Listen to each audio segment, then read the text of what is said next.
আজকের এই ভিডিওটা ঠিক বিশ্বকর্মা পুজোর আগের দিনের ভিডিও হতে চলেছে। তোমাদের সাথে এই ভিডিওতে শেয়ার করব লাস্ট মিনিট প্রিপারেশন। আজকে যেহেতু কলেজ ছুটি ছিল ঈদের জন্য, তাই কলেজ তোমরা ফাঁকা ফাঁকাই দেখছো। আমরা কয়েকজন থার্ড ইয়ার ও সেকেন্ড ইয়ার মিলে এসেছিলাম কাজ করার জন্য।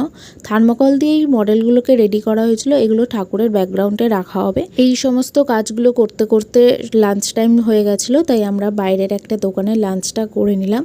দেন লাঞ্চ কমপ্লিট করার পর আবার ব্যাক করলাম কলেজে। আর যে মডেলগুলো রেডি করা হয়েছিল সেগুলো ব্যাকগ্রাউন্ডের জন্য অ্যাটাচ করা হয়ে গেছে। আর ব্যাকগ্রাউন্ডে একটা থিম হচ্ছে, যেটা তোমাদের সাথে আমি নেক্সট ব্লগে শেয়ার করব।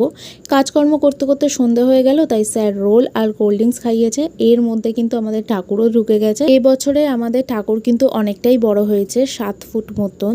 আর আজকে আমরা সবাই রাত 11টা পর্যন্ত কলেজে ছিলাম, কাজ করেছি। কাজ কমপ্লিট করে তারপর বাড়িতে এসেছি। কিছুটা ডেকোরেশন শেয়ার করলাম তোমাদের সাথে। বাকি ডেকোরেশন ও পুজো নেক্সট ব্লগে আসছে খুব